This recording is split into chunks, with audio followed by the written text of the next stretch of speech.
Moi, je kiffe ce décor. Salut à toi, c'est Anaïs, ça fait un petit moment que je n'ai pas filmé comme ça face caméra. Je suis en train de créer une nouvelle playlist de vidéos qui s'appelle Share, tout simplement pour aller à la rencontre de personnes voulant partager leur mindset. Donc je l'avais fait avec Olivia Bois, donc je te mets la vidéo en barre d'infos, qui avait parlé un peu de son mindset dans le monde de la création. Et là du coup j'ai rencontré Milan. Donc Milan en fait on était dans le même lycée à Nantes et en fait j'ai découvert son contenu sur Facebook parce qu'il écrit des articles et du coup voilà je lui ai proposé de faire une vidéo sur la chaîne pour qu'il partage son mindset, sa vision des choses, ses rêves, ce qu'il veut accomplir dans la vie, ce qu'il pense de notre génération, tout ça. Donc voilà, si ça te plaît, n'hésite pas à partager, n'hésite pas à commenter, à donner ton avis, ton feedback pour que je puisse améliorer mes vidéos et savoir un peu toi ce que tu aimes. Et puis je t'invite à t'abonner si c'est pas déjà fait et à activer les notifications avec la petite cloche. Donc voilà, c'est à peu près tout, je te laisse avec la suite de la vidéo. Salut, je m'appelle Milan Rousseau, je suis étudiant dans les métiers de la culture et j'écris des articles sur Facebook depuis maintenant 1 an où je parle des questions qui me posent des problèmes ou alors des sujets que j'ai envie d'aborder. Donc ça peut aller de la sexualité ou à la place de la culture en passant par des lettres que j'écris à des gens qui me sont proches. Enfin, le but de ces articles avant tout c'est de poser des questions dans la tête des gens qui vont les lire et des questions auxquelles ils n'auraient pas forcément pensé dans leur vie de tous les jours. Le but c'est vraiment d'amener un autre angle de vue de la vie que moi je peux avoir parce que je me pose 1000 questions mais que certaines personnes ne peuvent pas forcément avoir et c'est vraiment ça l'objectif, c'est amener des gens à réfléchir autrement que métro, boulot, dodo. Comment est-ce que j'en suis arrivé à vouloir écrire ces articles là? Eh ben depuis que je suis petit, c'est marrant, je suis retombé sur une vidéo où j'étais enfant hier soir et où je faisais un espèce de spectacle à mes parents où voilà, j'étais avec une espèce de spatule en bois et je faisais avec une sorte de micro simulé et je leur balançais des espèces de trucs en mode espèce de chanson, mais en fait je me rends compte que les paroles étaient pour un gamin de 6 ans étaient vraiment un truc de fou. Par exemple je balançais un truc du genre il faut choisir entre la connaissance et la croyance. Enfin, j'avais 6 ans mais je sais pas si c'était mon caractère ou l'école ou mes parents qui m'ont... Je pense que mes parents participaient aussi à ça.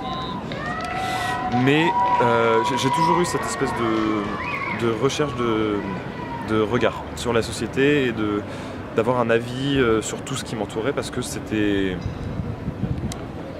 quelque chose dont j'avais besoin pour moi me construire émotionnellement, dans la société, etc. J'avais besoin de me poser ces questions-là et donc au fur et à mesure de ma vie, je me suis toujours posé ces questions-là de manière plus ou moins précise. Enfin, plus je grandis et plus je mûris et plus c'est précis. Mais ça s'est appliqué sur plusieurs trucs. Par exemple, pendant ma crise d'ado, j'ai organisé un concert contre le racisme parce que ces questions-là me posaient problème, on va dire, sur la différence avec l'autre, le fait que les autres sont différents, mais que on vit dans une société où chacun est égal. Par exemple, ce concert, c'était le fait de faire des choses. J'ai toujours été élevé dans l'idée qu'il fallait des projets, qu'il fallait amener. On pouvait avoir des idées, on pouvait réfléchir à certains trucs, mais il fallait concrétiser et amener des projets. C'était nécessaire. Voilà. Donc du coup, j'essaie d'appliquer ça vis-à-vis par exemple des articles où je ne veux pas garder ça pour moi et même moi personnellement c'est un exutoire où ça me permet des questions que je me pose, ça me permet de pas me bouffer et accessoirement de trouver le sommeil et en même temps ça me construit aussi je suis toujours dans une optique d'aller toujours plus loin dans la réflexion et de grandir toujours plus et de mûrir toujours plus, donc je me construis aussi vis-à-vis des autres. Les retours que j'ai, ou sur certains articles par exemple, j'ai eu des retours où on me disait « je suis pas d'accord avec toi » ou « je dirais pas ça comme ça » Et je pense que, outre le fait que je vois ça comme un travail de créateur, puisque bon je vois pas ça comme de l'art du tout, mais je pense être créateur dans le sens où je pose une pensée sur un support, c'est du partage. C'est vraiment le truc où je ne veux pas rester seul dans mon coin, où je veux créer des choses avec les gens. Dans mes études, c'est exactement ça, où j'étudie pour apprendre à créer des projets autour de la culture. C'est exactement ça. Je veux pas créer des projets pour valoriser la culture, je veux créer des projets pour que les gens s'intéressent et comprennent l'ampleur qu'a le milieu culturel, qu'a une peinture, un texte de rap. Enfin, je sais que par exemple, moi pendant cette période de crise d'ado, je suis tombé sur le rap et ça a été une espèce de monumentale claque où j'ai compris que certaines personnes pensaient comme moi, étaient plus loin dans la réflexion que moi au niveau de la société, au niveau des différences entre les gens. Enfin, la différence et le paradoxe est ultra important pour moi dans la vie de tous les jours et dans ces articles-là. Et je pense que rien n'est blanc ou noir. C'est en partie grâce à ça que j'aimais le rap. Je pensais qu'il y a une espèce d'hétérogénéité où on peut capter des idées et on peut comprendre certaines personnes uniquement via la création de certains.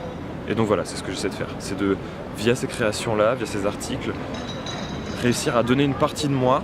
Alors certaines personnes peuvent me dire que je me dévoile, que c'est très personnel, mais c'est ma manière de donner à la société un questionnement pour avancer pour moi, mais aussi pour amener d'autres gens à réfléchir. Et je vois par exemple certaines personnes plus jeunes que moi qui peuvent lire ces articles et qui vont me dire j'y avais pas pensé, c'est même pas forcément ta raison, mais c'est juste le fait de me dire j'avais jamais pensé à ça, mais maintenant que j'y pense, ça me touche dans le sens ça me touche émotionnellement, mais ça crée un impact. M'impacte, exactement, c'est ça. Moi dans quelques années je me vois dans quelques années à long terme ou dans 5 ans ou dans 20 ans. Peut-être pas à 20 ans, ça fait peut-être trop long, je sais pas, plus court terme, tu vois, 5 ans. Eh bien, disons dans 5 ans, je me vois avoir fini mes études, toujours être dans cette démarche de questionner le monde, questionner la société, via différents biais, via la culture parce que c'est mon domaine d'activité, mais aussi via la sexualité, via les relations entre les gens. Est-ce que tu veux enlever certains tabous, tu vois, qu'ont les gens ? Enfin, j'ai l'impression que c'est un peu ta démarche. Enfin, en tout cas, tu vois, quand je lisais tes articles, je me suis dit, c'est cool parce que tu parles de choses que les gens parlent pas forcément, tu vois, Donc j'ai vraiment ressenti ce truc. Eh bien, ce qui m'intéresse énormément, c'est, par exemple, je pense, j'ai été médiateur sur le voyage à Nantes, et ça m'est arrivé plusieurs fois que des gens passent à côté d'œuvres, etc., où j'allais les voir en leur demandant ce que vous voulez que je vous explique, et qui me disent c'est pas pour moi. Et donc du coup, à ce moment-là, je me disais, mais moi qui suis ouvert à ce monde-là, qui fait partie de cette espèce d'intelligentsia, qui est ouvert sur cette culture, parce que mes parents m'ont amené quand j'étais petit dans des musées d'art contemporain, je détestais ça, maintenant j'y vais, faut pas chercher à comprendre. J'ai envie de prendre ces gens en leur disant, en fait c'est pour vous, vous avez juste pas les clés. Et moi je suis vraiment là pour vous donner ces clés-là de compréhension, pour vous expliquer ce qu'il y a derrière, parce que outre le fait que, par exemple, je pense au bleu de Klein, c'est une peinture bleue, tu vas te dire, moi je peux faire pareil, il y a un travail artistique derrière, il y a une pensée derrière. Et je pense que dans notre société actuelle, on est en mode métro boulot dodo sans réfléchir, et ce qui m'intéresse énormément, c'est de poser une réflexion en disant, je pose ça là, t'en fais ce que tu veux, mais tu vas pouvoir y réfléchir, et je sais que sous ta douche, en train de manger dans le métro, n'importe quoi, tu vas pouvoir te dire, finalement, pourquoi pas. J'avais pas vu ça sous cet angle, mais par exemple le bleu de Klein, cette grosse toile bleue, ça me donne peut-être envie d'aller la voir à Beaubourg. Et ça va peut-être me faire une claque de voir cette espèce de toile de 2 mètres de haut, toute bleue, et de me dire c'est impressionnant par l'espèce de poids qu'elle amène, alors que c'est une toile bleue, quoi. Voilà, donc c'est vraiment ça, c'est ouvrir les gens pour vraiment ouvrir une vision le plus largement possible. Si je peux réussir un truc professionnellement, ce serait ça, amener les gens à ouvrir les yeux sur des choses qu'ils ne voient pas parce que c'est un espèce de truc où il faut que la culture soit ouverte, mais parce que je pense vraiment que ça peut apporter du bonheur et de la joie aux gens. Enfin, en tout cas, moi j'en ressens, donc je pense pas être supérieur à n'importe qui. Je pense que n'importe qui peut aller voir une œuvre d'art en se disant c'est chouette. Je comprends pas forcément, mais ça me fait quelque chose, ça me touche, ça me fait de la peine, mais il se passe quelque chose. Qu'est-ce qui te rend heureux, tu vois ? Pour toi c'est quoi le bonheur, tu vois ? Bière. La bière et les copains. Qu'est-ce qui me rend heureux ?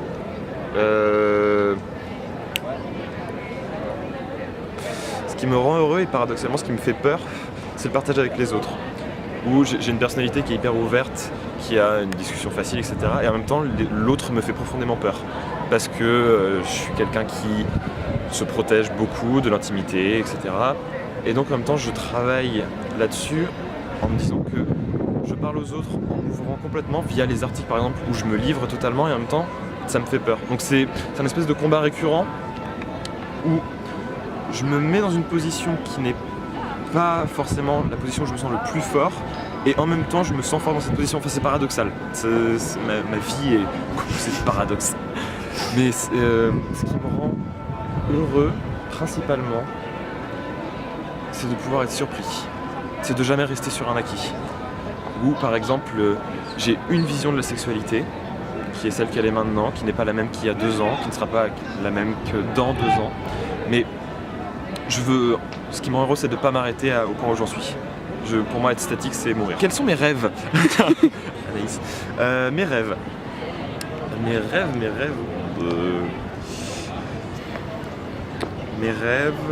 ce serait En fait, mes rêves rejoignent assez bien mes objectifs pro, c'est-à-dire d'ouvrir la culture à tous, de ce que je disais tout à l'heure sur le fait que chacun puisse y trouver du bonheur, etc. Mon but, c'est de travailler pour les autres, parce que c'est ça qui me fait vibrer. C'est vraiment le fait d'ouvrir les chakras d'un maximum de monde, c'est vraiment ça. Après, je pense que c'est plus des moments, je sais pas vraiment des rêves établis, c'est plus des moments où je me dis c'est ça que je veux faire. Par exemple, je pense j'en ai parlé quand j'étais médiateur sur le voyage à Nantes.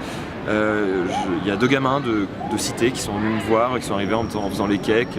J'étais médiateur sur une œuvre avec des trampolines où les gens pouvaient sauter dessus. Et ces 2 gamins arrivent en faisant les cakes, en disant super, des trampolines, génial. Et donc je leur dis est-ce que vous voulez pas aller sauter? Ils me rigolent au nez. Et je leur dis écoutez les gars, je garde vos vélos et vous allez sauter. Ils rigolent et je leur dis non mais vraiment, je garde vos vélos, vous y allez, pas de souci. Donc ils me laissent leur vélo, ce qui m'a étonné. On revient toujours à cette question, c'est pas pour moi. Et en fait, il y avait des gamins qui étaient en train de sauter. Ils sont arrivés hyper gentiment en attendant que les gamins aient fini de sauter. Ils sont allés et il y a un immense smile qui est arrivé sur leur face. Ils ont sauté 10 minutes. Ils sont venus me voir, ils ont récupéré leur vélo et ils m'ont regardé et ils m'ont lancé vraiment un gros et franc merci beaucoup. Putain, mais des petits gamins vraiment de cité, qui avaient du coup un regard hyper, je pense, péjoratif sur moi, parce que je suis, je sais pas, je valorise un truc qui leur parle même pas. Donc voilà, ils me disent merci, ils reprennent leur vélo, ils repartent et il y en a un des 2 qui se retourne, qui fait un immense coucou. Et là je me suis dit voilà, c'est bon, j'ai réussi ma mission, j'ai fait exactement ce pourquoi et ce en quoi je crois.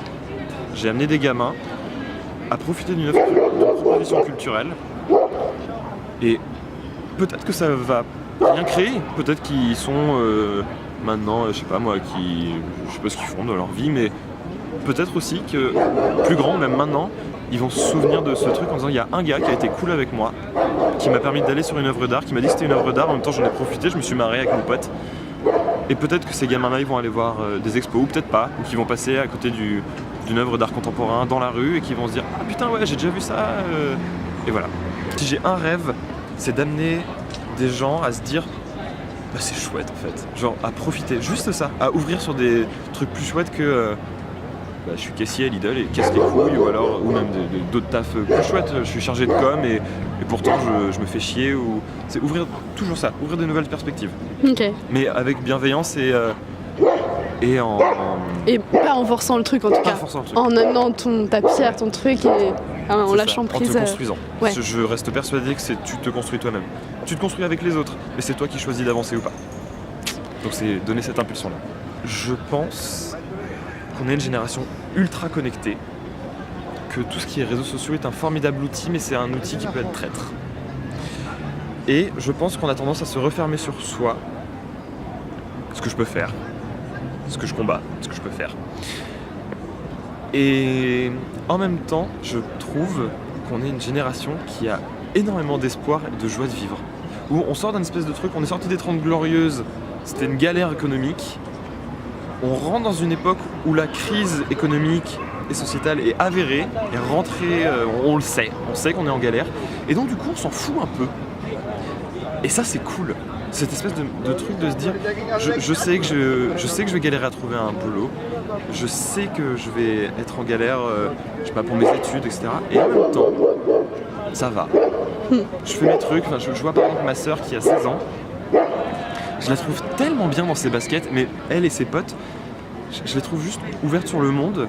Alors je sais pas si ça participe au fait qu'elles ont des gens dans leur entourage qui participent à ça, etc. Mais j'ai quand même l'impression qu'il y a une espèce d'espoir récurrent qui n'étaient pas forcément là. Et quand j'entends parler de génération perdue ou autre, je suis pas d'accord du tout. On est vraiment dans une génération comme toi par exemple qui lance des projets de vidéos, etc. Moi qui écris des articles, des copains par exemple, des copains Nantes qui ouvrent une boîte, là je rentre au sein d'un web magazine culturel. Il y a des projets qui sont menés. Et donc du coup, il y a une envie de faire.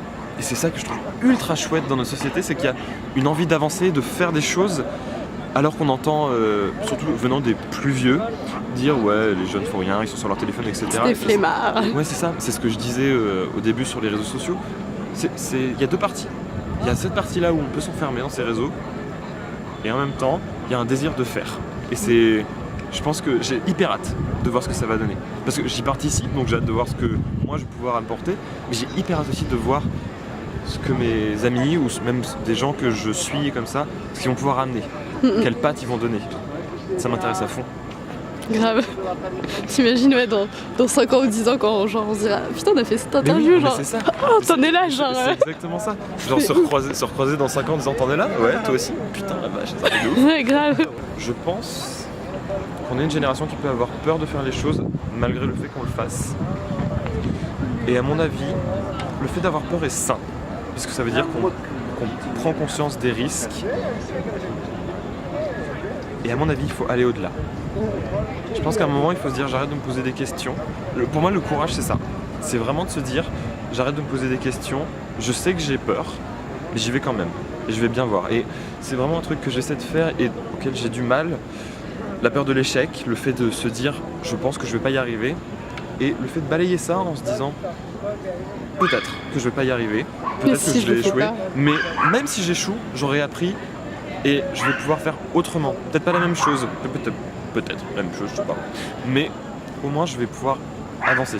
C'est toujours, on en revient à la même thématique, c'est le mouvement. Je pense que c'est pas sain et c'est dommage de s'arrêter parce que tu flippes. Pour moi, c'est rester en mouvement et rester ouvert sur le monde, c'est primordial et c'est un des meilleurs moyens d'être heureux dans la vie. Bah merci. Merci à toi.